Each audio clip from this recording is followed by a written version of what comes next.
Hey, what's going on, Smasher family? I'm former Major League Baseball player Jermaine Curtis, and I'm here with Dave Shortino, Coach Dave Shortino, one of the best coaches in the state of New York. He manages one of the best teams, as you guys already know, Smasher Sports, and he's here with another drill. So explain the drill before we go right into it.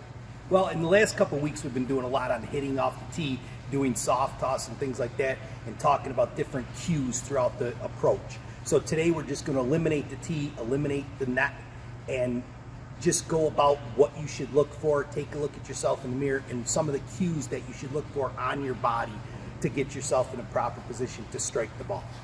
Perfect. Let's get into the video. Hey everybody, welcome to another episode of Active at Home. In the last couple of weeks, we've been talking about different hitting approaches. And today we're going to talk about another approach, something that you can think of as you hit off a tee, as you take soft toss. I'm going to have Anthony set up at the plate, and I'm going to show different cues that you can look for with your body to get in right proper position to hit the ball.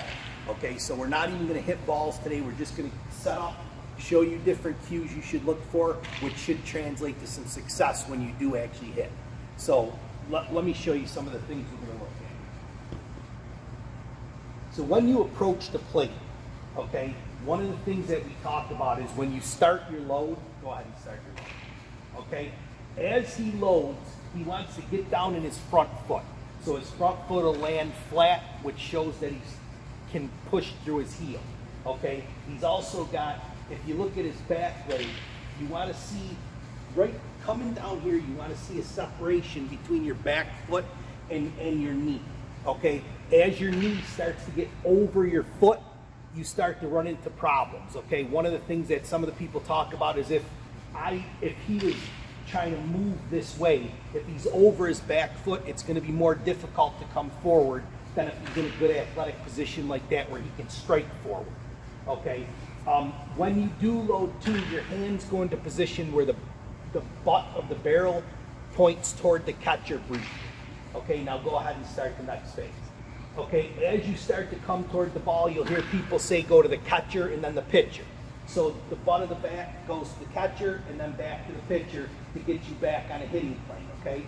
You push through your heel, which will bar your front leg, and then you rotate your hip, which will bring your hands, okay? So your chest, try it again, go through it again. I'm gonna show you one other quick thing. All right, now go to the next spot. As you start to rotate your hips, one of the other cues you want to look for is try to have your shoulders as square as you can to the plate and let your hips rotate slightly before you start to unroll your shoulders. Okay, that'll get you in a better position to strike the ball. Okay, if you unwind your shoulders too quickly, you're going to have less plate coverage, less power, and be in a bad hitting position. So go ahead and finish. Okay, and then finish fast. So that's just a quick thing to look for. Couple things you could do when you go start thinking of hitting. Just take a look at yourself. If you have a mirror, you could look at the different cues I spoke about. Get your front foot down, make sure it's flat. Make sure you have a little bit of separation between your back knee and your back heel, so you're not over your back leg. Okay, it'll let you come forward easier. And then as you start to rotate your hips, try to keep your shoulders square as your hips start to rotate to get you in a better position to hit the ball. Just a couple quick things you can look at. Hopefully they do translate when we do get outside. And stay active, try some of these drills, and hopefully we'll be playing soon.